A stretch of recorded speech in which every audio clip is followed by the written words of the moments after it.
It all started in a little town called Deniliquin with my mum, dad, my two older brothers, and went to church every Sunday. We're your average family. And just before I turned 10, mum died of cancer. I couldn't understand really why God would let her die. And I think that drove me away from God. As I started high school, Dad remarried.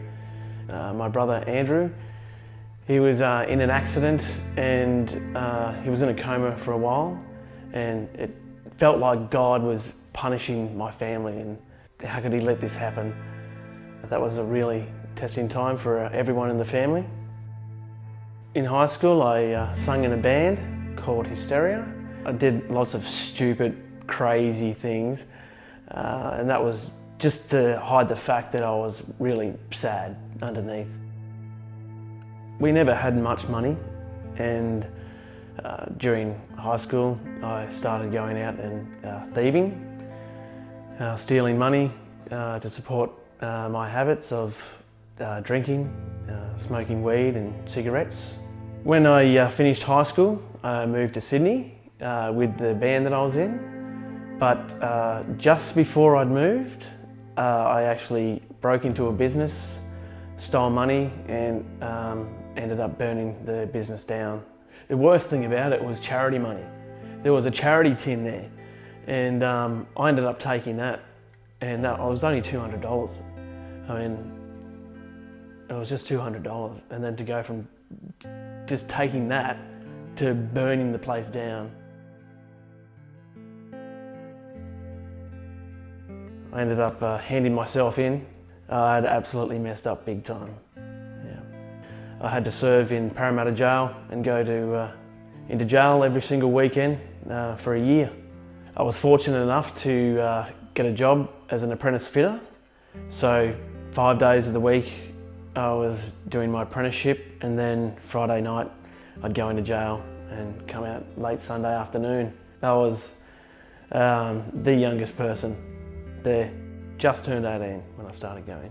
Just scared out of my mind. But I had, the closest family to me was 100 kilometres away, whatever it is, from Denny to Sydney. I eventually finished my apprenticeship 4 years down the track, and I turned back to music.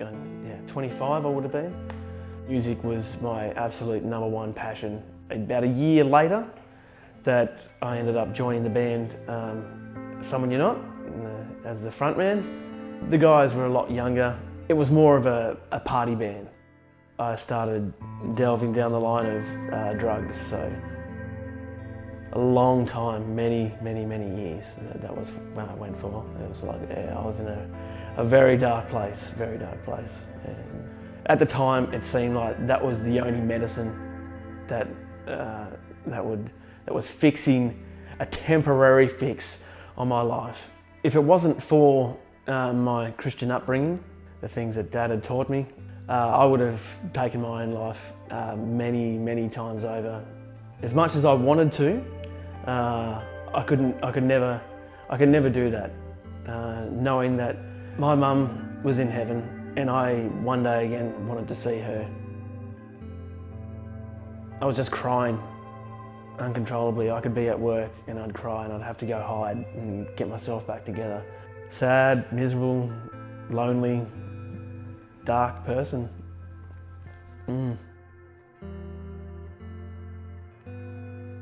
2010. As a result of the amount of alcohol that I was drinking, ended up losing my license, and as a result I lost my job as a crane technician. That was a new era in life for me and Samantha. We thought that we could make a fresh start. We moved down to Maribna, Victoria, start a family. Had no emotions whatsoever. I ended up being diagnosed with post-traumatic stress disorder, and I was just going through the routine, day to day, go to work, come home, eat, sleep. I mean, I wasn't being a good husband at all. As soon as I'm not drunk or not stoned, and back to square one. It's back to, hey, your life sucks, it's miserable. So during this time that we were living in Mooroopna, me and Samantha had 3 beautiful kids.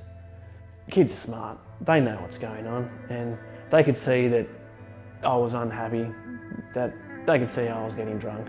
It was, it sucked. Yeah, and then basically on the 15th of June this year, I got home from work. I was about to go through my normal paces, and then all of a sudden, out of nowhere, God spoke to me. And it was life-changing, absolutely. I was just about to get changed out of my work clothes, pretty much, and just put on some gear, and then he basically just said, David, if you're going to come back to me, you need to do something about this now, because I've got a plan for you. I can honestly say I've never been so scared in my life. I've never experienced anything like that before. Yeah, I was crying and shaking for about 3 days. Yeah, she thought I had completely lost it. She thought, yep, he's finally flipped the lid. It was just amazing. It was amazing, because it's not like, you know, you can't make this stuff up. You can't just go, oh, little birdie sat on my shoulder and said this. It's like it was clear and precise. And if someone had have asked me the day before that, oh, tomorrow you're going to become a Christian, I would have told them that they were crazy, and that, you know, why would I do that for? Yeah, I've never looked back. Never looked back. It's completely changed my life. I've never been happier. I feel alive, which is the best thing ever. I'd been dead for 25 years. That darkness that was in me, that was gone. That was completely gone. And that was a miracle for me. That was a big thing. It wasn't long after that I'd given my life to Jesus. My wife, Samantha, she gave her life to Jesus as well. He just changed, he completely transformed not only me, he transformed her life, he's transformed our life together as a family. Coming from when I first came to Generations, what's this church? I've never heard of a church called Generations, and thought I'll go check it out. Wow, everyone's so friendly here. This is awesome, free coffee, awesome. I was blown away. I was like, wow, I've never been in a church like this. It was just, man, it was on fire. Everyone just genuinely cares for each other. Everyone wants to know you, wants to know your story. That's where I'm needed to be. That's the church that God wants me to be at. Yeah, he's put that love back in me again, that passion, and I've been writing music again, and just to worship, give praise, give thanks for what he's done in my life.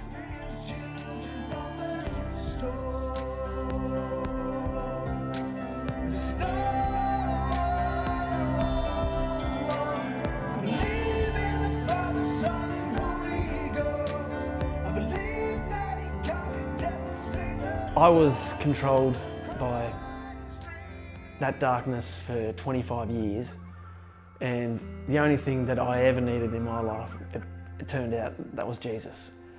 I'd like to encourage anyone that if you're in a situation where you think there's no way out, there is no hope, rest assured there is a way out, there is hope, and his name is Jesus.